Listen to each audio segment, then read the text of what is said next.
Praise the Lord, brothers and sisters. This is another evening that the Lord has gathered us here. And in our homes and working places, in order to share the word of God together in this midweek service. I'm Reverend James Mureke, and I love the Lord as my personal Savior. I would like to welcome you all to join me in this service so that we can be blessed together. We are going to get our guiding text from the Epistle of Paul to the Romans, chapter 5, verse 1 to 11. And before I read, let us pray. Our dear Lord, we come before thy presence this evening to celebrate your mighty acts together and for your goodness that, Lord, you have continued to experience in our lives. We thank you, Lord, for the opportunity that you have given us to share your word together. We welcome thy presence in our midst wherever each one of us is listening from. Father, we pray that, Lord, the power of your Holy Spirit may continue inspiring us, even, Lord, as we share your word together. Father, use me as a vessel to share your word to your people, so that, Lord, you may bless your people through me. In Jesus' name we do pray. Amen.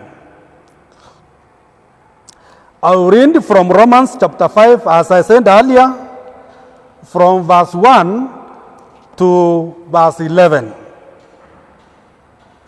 Therefore, since we have been justified through faith, we have peace with God through our Lord Jesus Christ, through whom we have gained access by faith into this grace which we now stand.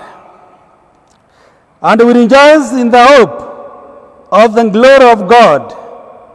Not only so, but we also rejoice in our sufferings, because we know that sufferings produces perseverance, and perseverance character, and character hope.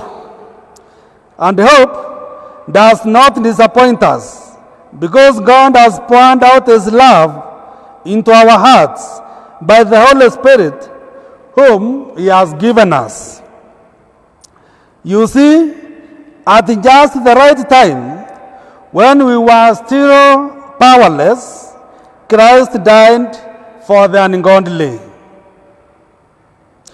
Very rarely will anyone die for a righteous man, though for a good man someone might possibly dare to die.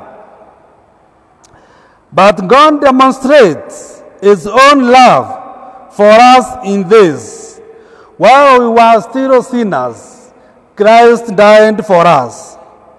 Since we have now been justified by his blood, how much more shall we be saved from God's wrath through him? For if when we were God's enemies, we were reconciled to him through the death of his son, how much more, having been reconciled, shall we be saved through his life? Verse 11, not only is this so, but we also rejoice in God through our Lord Jesus Christ, through whom we have now received reconciliation.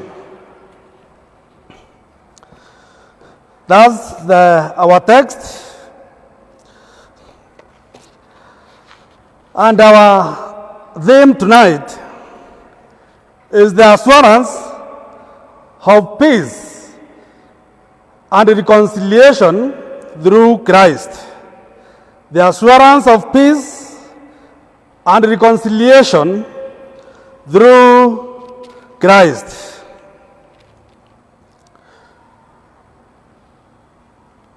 In the first 4 chapters of Romans, Paul has shown us that man is justified and declared righteous through faith alone.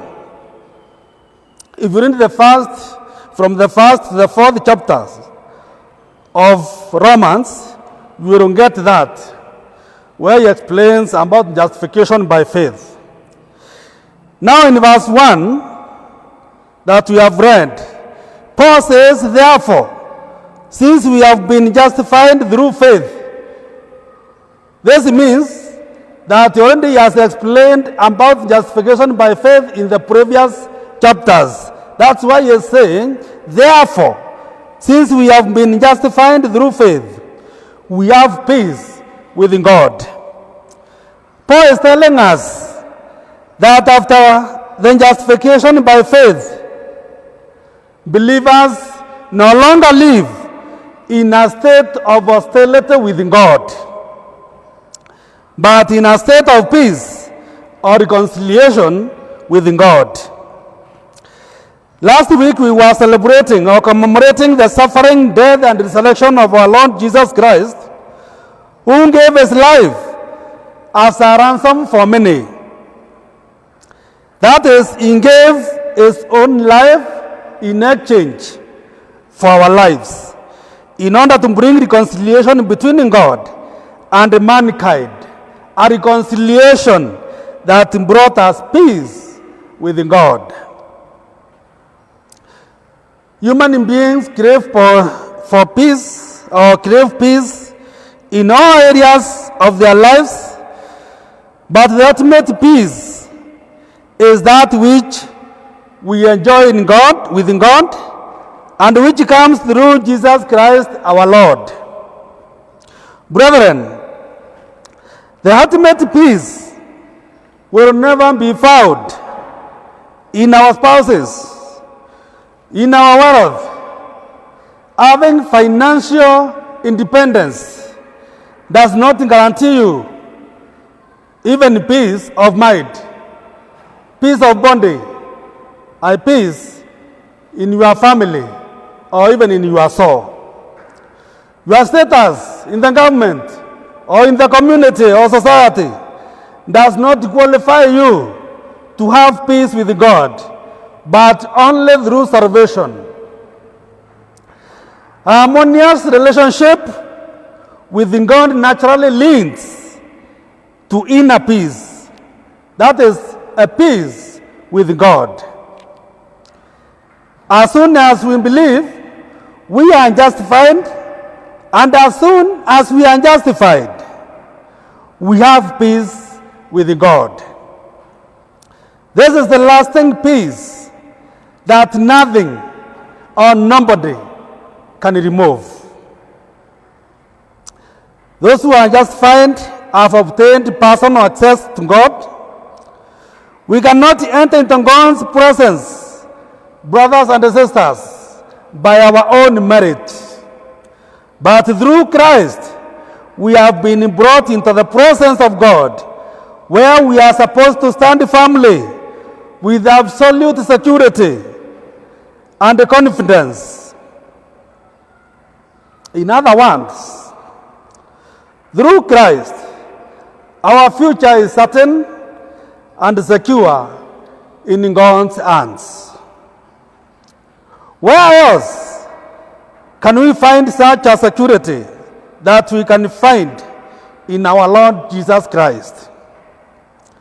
Security for our current and future lives, security for our families, security for our businesses, security for our jobs, only in Jesus. But this assurance is for those who have obtained Christ's righteousness. Note, it is not our own righteousness that makes us worthy, but Christ's. Brothers and sisters, also we need to know that by obtaining Christ's righteousness, makes us rejoice in the hope of the glory of God. That is according to verse 5 of the verse 2 of chapter 5 that we have read of Romans. Verse 2b. But it does not prevent us from sufferings. Verse 3a, it says, we also rejoice in sufferings. Paul and the other apostles understood the meaning of suffering. Acts chapter 14, verse 22b, Paul tells the other apostles that we must go through many hardships to enter the kingdom of God. As believers, we must develop the ability to face difficulties without giving up our faith. Paul says that we should rejoice because sufferings has the positive outcome of building endurance, which leads to a tested character. And this character produces hope.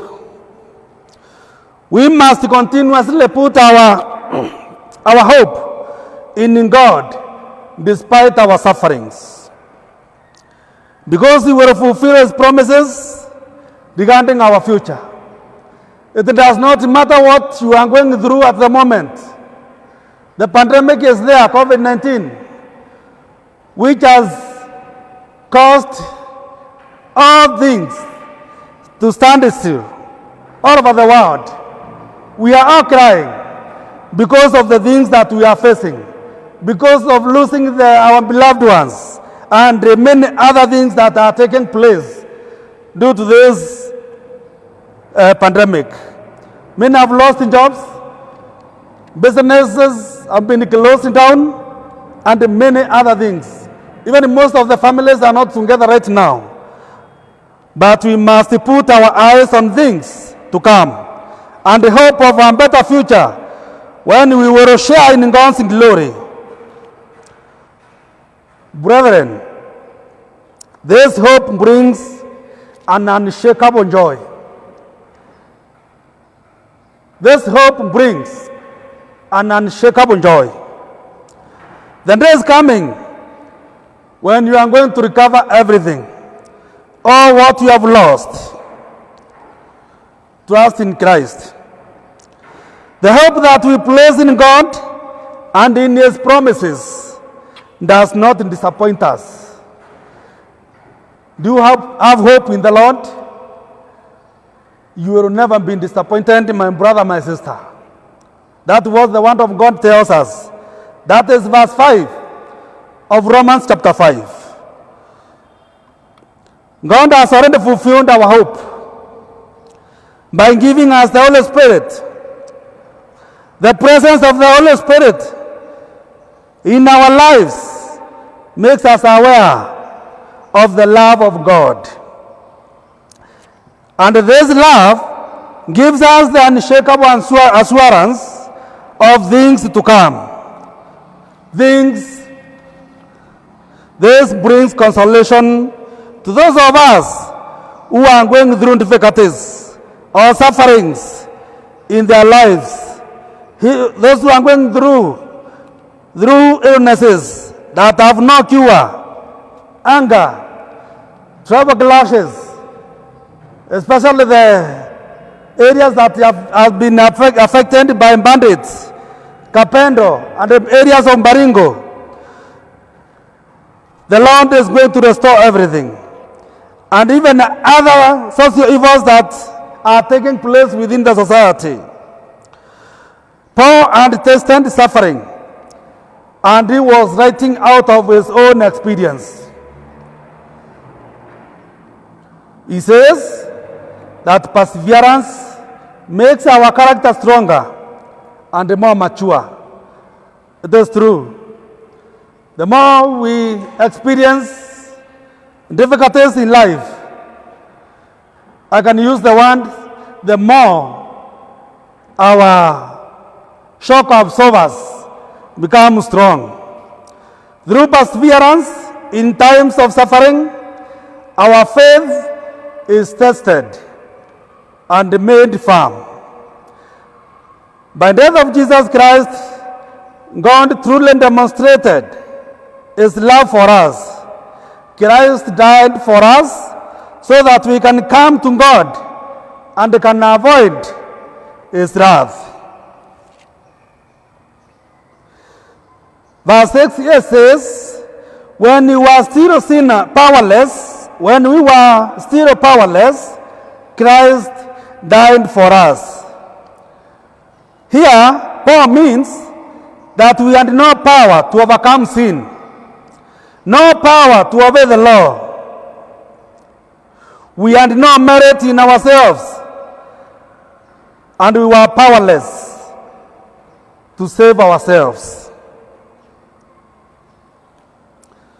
The same verse 6, it says, at just the right time.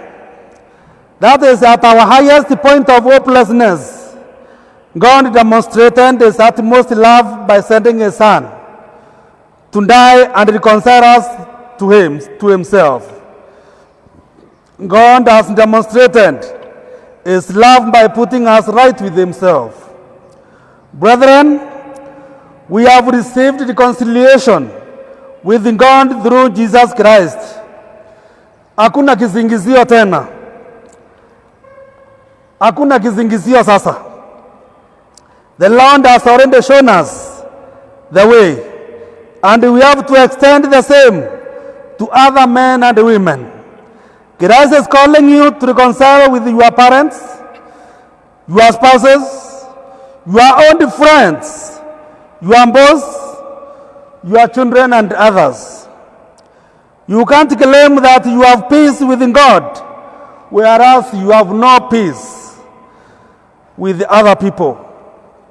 There is no shedding of blood where there is peace. Where there is shedding of blood, where there is no shedding of blood, there are no quarrels, there are no fights, because it is finished through the death of Jesus Christ. If God showed us such amazing love, dear ones, while we were enemies, imagine what He will do for us now that we have been reconciled to Him through the death of His Son. As believers, we will not be forsaken by God. We are secure in Him. No matter what happens to us as believers, we are eternally secure in the hand of God. What will happen to those who do not believe in the death and the resurrection of our Lord Jesus Christ? They will not be saved from the future wrath of God. As I conclude, it is not enough to be reconciled to God.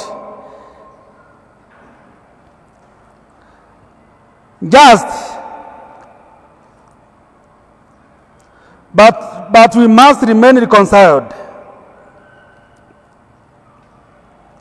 We need strength to endure suffering and persecution, remembering that he who stands firm to the head will be saved.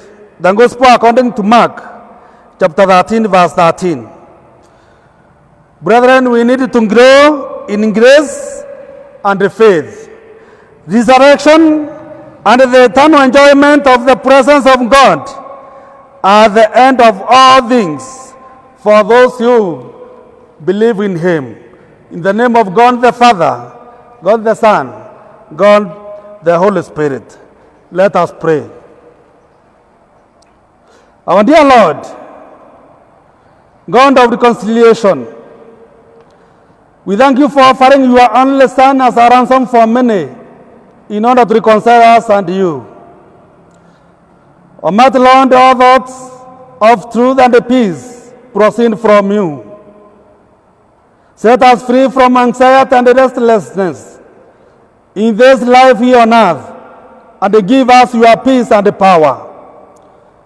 And dear Lord, we pray that you may restore peace in the families that have never enjoyed peace for some time, the villages and other areas that, Lord, have no peace. Father, continue surrounding your people. Save the people whose lives are in the midst of wars. Deliver us from hatred, hostility, and self-seeking, and find our peace in your will. In your mercy, Lord, make us instruments of peace, that your name may be exalted. All this we pray, trusting and believing in Jesus' holy name. Amen. Amen. May God bless you so much. Thank you.